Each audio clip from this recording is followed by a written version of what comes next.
வணக்கம் நண்பர்களே. நம்ம டிஸ்க்ளைமர் எடுத்துக்கிறோம். நம்ம செபி ரிஜிஸ்டர்ட் அட்வைசரோ ஆர்ஐஓ கிடையாது. நம்ம இங்க பேசக்கூடியது எல்லாமே தகவலா மாத்திரமே பார்க்கப்பட வேண்டும். இது யாருக்கும் முதலீடு சம்பந்தமாகவோ, பங்குகளை வாங்கவோ, விற்கவோ நம்ம எந்த ஆலோசனையும் கொடுக்கப்படல. எல்லா தொழிலும் ரிஸ்க் இருக்கும். ரிஸ்க் புரிஞ்சுட்டு எச்சரிக்கையோட தொழில் செய்யும்போது எல்லாமே நல்லா இருக்கும். நம்மள ஆதரிக்கிற அனைத்து நல்ல உள்ளங்களுக்கும் நன்றி. வளமுடன் வாழ்க.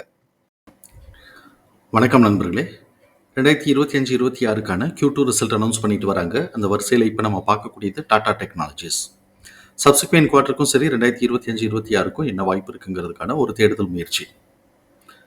நம்ம இவங்களுடைய அனாலிசிஸ் பார்க்கறதுக்கு முன்னாடி இவங்களுடைய கீ சம்மரி நம்ம பார்க்கலாம். இவங்களுடைய கீ சம்மரியில் நம்ம வெர்டிக்கல் வைஸ் க்ரோத்ன்னு பார்க்கும்போது aerospace and industrial heavy machinery டெலிவர்டில் பார்த்தீங்கன்னா நமக்கு அவங்களுக்கு நல்ல ரோபஸ்ட் க்ரோத் இருக்குன்னு சொல்கிறாங்க.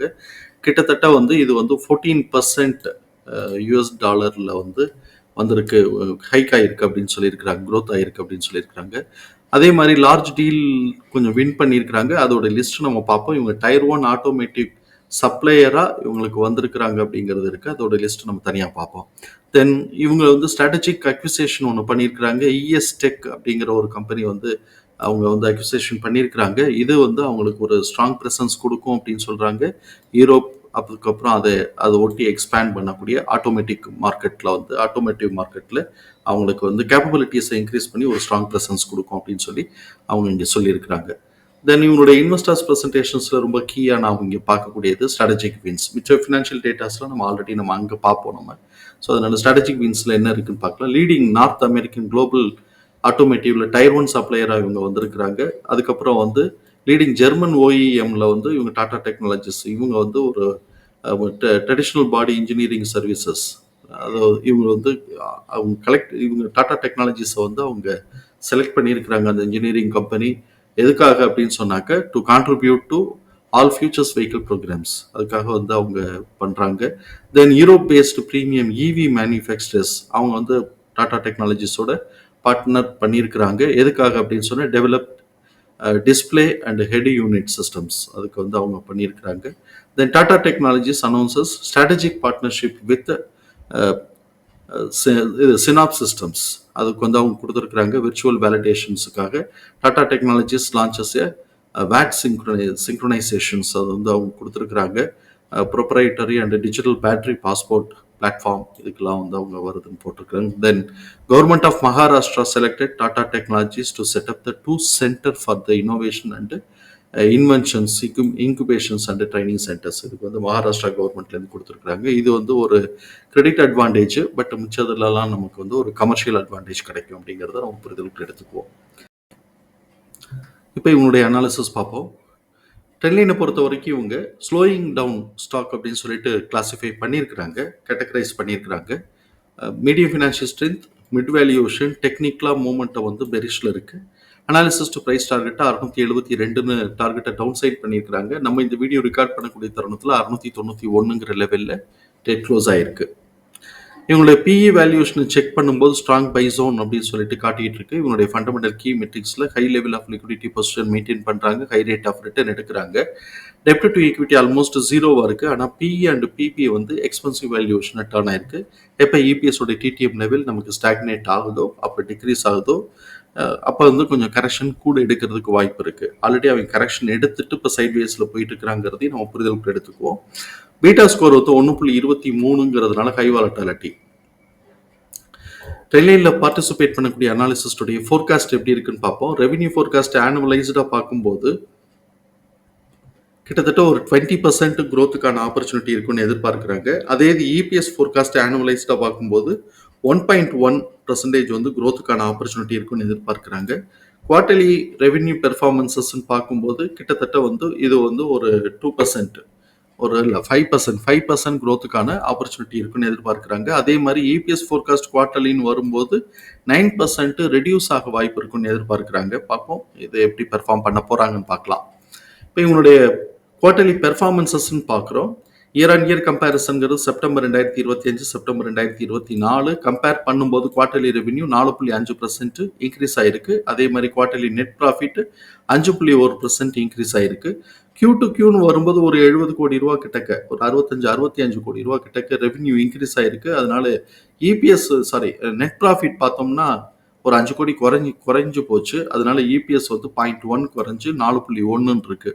இபிஎஸோட டிடிஎம் பார்த்தோம்னாக்க போன குவார்ட்டர் காட்டிலும் 0.2 கூடி 17.1 இருக்கு. ஸோ இப்போ இவன் இதே ரேஞ்சிலே எடுத்தானா நெக்ஸ்ட் எக்ஸிட் ஆக போகிறது வந்து இது வரைக்கும் எக்ஸிட் ஆனது பார்த்தோம்னா லெஸ் தென் 4ல் தான் எக்ஸிட் ஆயிருக்கு. அதனால இபிஎஸ் வந்து டிடிஎம் பார்த்தோம்னா இன்க்ரிமெண்டல் ட்ரெண்ட்ல மெயின்டைன் பண்ணிட்டு இருந்திருக்கு. இப்போ எக்ஸிட் ஆக போகிறது 4.2. அப்போ இவன் இதை 4.2க்கு மேலெல்லாம் எடுத்தா தான் அட்லீஸ்ட் வந்து இதை மேட்ச் ஆகுது பண்ண முடியும். எப்போ ஸ்டாக்னேட் ஆச்சோ அப்போ வந்து கரெக்ஷனுக்கு லீட் எடுக்க வாய்ப்பு இருக்குங்கிறதையும் நம்ம புரிதலுக்கு எடுத்துக்குவோம். ஸோ இப்போ இவன் 4.2க்கு மேலே எடுத்தா தான் இன்க்ரிமெண்டல் ட்ரெண்டாக சஸ்டெயின் ஆகிறதுக்கு வாய்ப்பு இருக்குது. பார்ப்போம் அது ஆக்சுவல் ரிசல்ட் எப்படி வரப்போகுதுன்னு பார்ப்போம். இப்படிப்பட்ட இந்த சூழலில் எம்எஃப் தன்னுடைய ஹோல்டிங்லேருந்து 0.81% குறைச்சி வச்சிருக்கிறாங்க. எஃப்ஐஎஸ் இன்ஸ்டிடியூஷன்ஸ் வந்து 0.05% குறைச்சி வச்சிருக்கிறாங்க. ஆனால் எஃப்ஐஎஸ் வந்து 0.38% இன்க்ரீஸ் பண்ணி வச்சிருக்கிறாங்க.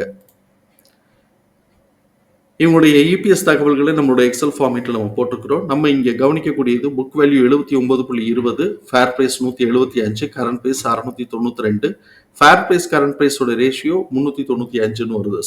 3.95ன்னு வருது. இது நம்மளை பொறுத்த வரைக்கும் எக்ஸ்பென்சிவ் வேல்யூஷன் தான். இப்போ நமக்கு வந்து சப்சிக்வெண்ட்டாக இவங்களுக்கு பிஸ்னஸ் க்ரோத்துக்கான ஆப்பர்ச்சுனிட்டி கம்மி ஆகுது அப்படின்னு சொன்னாக்க இவங்க கரெக்ஷன் லீட் எடுக்க வாய்ப்பு இருக்குது. அப்படி கரெக்ஷன் இப்போலேருந்து லீட் எடுத்தால் கூட ஃபஸ்ட்டு வந்து ஒரு சப்போர்ட் பாயிண்ட்டாக வந்து நம்ம வந்து ஃபேர் ப்ரைஸ் கரண்ட் ப்ரைஸ் ரேஷியோவில் 2.5 அப்படிங்கிற லெவலில் நம்ம எதிர்பார்க்கலாம். அப்படி 2.5ன்னு வந்துச்சுன்னா 437 அப்படின்னு சொல்லிட்டு அது ப்ரைஸ் கன்வெர்ட் ஆகுது. அது 1 இயரில் இறங்க போகுதா இல்லாட்டி பெர்ஃபார்மன்ஸஸ் நல்லா இருக்குன்னு சொல்லிட்டு இதுக்கு மேலே தூக்கி எடுக்க போகிறாங்களா இல்லாட்டி இதே சைடு வேஸ்லேயே போயிட்டு அட்ஜஸ்ட் ஆகிற வரைக்கும் இந்த சைடு வேஸ்லேயே உருண்டுகிட்டு இருக்க போதா அப்படின்னு நமக்கு தெரியாது. பட் 2.5 அப்படின்னு சொல்லி இப்போ இருக்கக்கூடிய நிலைக்கு வந்துச்சுன்னா 437 அது காட்டுது. இது ஒரு குவார்ட்டரில் இந்த அளவுக்கு வருமாங்கிறது சந்தேகம் தான். பட் இருந்தாலும் நம்ம பாயிண்ட்டை நோட் பண்ணி வச்சுக்குவோம். நெக்ஸ்ட் குவார்ட்டருக்கு ஆக்சுவல் ரிசல்ட் வர்ற வரைக்கும் இது கூட ஹோப் என்ன இருக்கும் அப்படின்னு பார்க்கலாம். இபிஎஸோட டிடிஎம் 17.20, அதை ஆவரேஜ் பண்ணும்போது 4.30. இதுதான் நெக்ஸ்ட் குவார்ட்டருக்கான எஸ்டிமேட்டட் இபிஎஸ். இந்த 4.30ங்கிறது நெக்ஸ்ட் குவார்ட்டருக்கு எக்ஸிட் ஆக போகிறத காட்டிலும் 0.1 கூட தான் இருக்கு. ஸோ 0.1 அப்படிங்கிறது நம்ம வந்து ஒரு அட்வான்டேஜ் நம்ம எடுக்கலாம். இருந்தாலும் அது வந்து ப்ரீவியஸ் குவார்ட்டரோட ஹைட்டை மேலே உடைக்கிற அளவுக்கு ஒரு லீடிங் பாயிண்டாக கிடைக்குதா அப்படின்னு சொன்னால் 0.1ங்கிறது நமக்கு அவ்வளோ தூரம் லீடிங் பாயிண்டாக கிடைக்காது. அப்போ ஸ்டாக்னேட்டட் பொசிஷன்னாக்க இது வந்து எதிர் சைடு வேஸ்க்குள்ளே போகலாம். ப்ரீவியஸ் குவார்ட்டரோட ஹைட் அண்ட் லோ அந்த ரேஞ்சுக்குள்ளேயே சுற்றி போகலாம். இல்லை ட்ரேடர்ஸ் வந்து இது வந்து இப்போதைக்கு ஹோப் அவ்வளோ இல்லை அப்படின்னு சொல்லி கொண்டு வந்தாங்க அப்படின்னு சொன்னால் 0.2ங்கிறது ஸ்டாக்னேட்டட் ஃபிகர்னு கொண்டு வந்தாங்கன்னா கரெக்ஷன் லீட் பண்ணவும் வாய்ப்பு இருக்குங்கிறது நம்மளுடைய பார்வை. ஸோ இப்போ இது வந்து நம்மளை பொறுத்த வரைக்கும் மேலே உடைப்பாங்கன்னு உறுதியாக சொல்கிறதுக்கு வாய்ப்பு இல்லை. கீழே உடைப்பாங்க அப்படின்னு சொல்லிட்டு கீழே ப்ரீவியஸ் குவார்ட்டருடைய லோவை கீழே உடைப்பாங்க அப்படின்னு சொல்கிறதுக்கும் உறுதி நம்மளால் சொல்ல முடியல. அதே மாதிரி ப்ரீவியஸ் குவார்ட்டருடைய ஹைட்டை மேலே உடைப்பாங்க அப்படிங்கிறதுக்கும் உறுதி நம்ம சொல்ல முடியல. ரெண்டு பக்கமும் சான்ஸ் இருக்குது அப்படிங்கிறது தான் வருது. ஸோ இப்போ இவங்களுடைய ப்ரைஸ் ரேஞ்சஸை வந்து நம்ம வந்துக்கூடிய ப்ரைஸ் ரேஞ்சஸை நம்ம வந்து சார்ட்டில் மார்க் பண்ணியிருக்கிறோம். நம்ம சார்ட்டில் மார்க் பண்ணியிருக்கிறது நம்ம எக்ஸ்போனன்ஷியல் ஃபார்முலாவில் தான் எடுத்துருக்கிறோம். இப்போ R2 அது அந்த ரேஞ்சுக்குள்ளேயே சுற்றிக்கிட்டு இருக்கிறான். R2வோட ரேஞ்சு 696லேருந்து 700. இந்த ரேஞ்சுக்குள்ளேயே தான் ப்ரீவியஸ் குவார்ட்டருடைய ஹைட் இங்கே தான் 720 வருது. அதே மாதிரி ப்ரீவியஸ் குவார்ட்டருடைய லோங்கிறது 660 அந்த ரேஞ்சுக்குள்ளே தான் வருது. ஸோ இப்போ இவன் இந்த ரேஞ்சுக்குள்ளேயே தான் சுற்றிக்கிட்டு இருக்கிறான் ஒரு 2 குவார்ட்டரா. இப்போ அவனுக்கு வந்து 0.1 தான் அட்வான்டேஜ் இருக்கிறதுனால மேலே உடச்சி ஏறுவானாங்கிற சந்தேகத்துக்குரியது. அதே சமயத்தில் எக்ஸ்பென்சிவ் வேல்யூஷன் அது வந்து ஸ்டாக்னேட்டாக கன்சிடர் பண்ணாங்க அப்படின்னு சொன்னாக்க நமக்கு வந்து கீழே 2 பாயிண்ட் வருது. இப்போ நம்ம பாயிண்ட் இருக்கிறதெல்லாம் பார்ப்போம். நம்ம R1 அப்படிங்கிறது R1லேருந்து R3 வரைக்கும் மார்க் பண்ணியிருக்கிறோம். ட்ரேடர்ஸ் எப்படி வேணாலும் எடுத்துகிட்டு போகலாம்.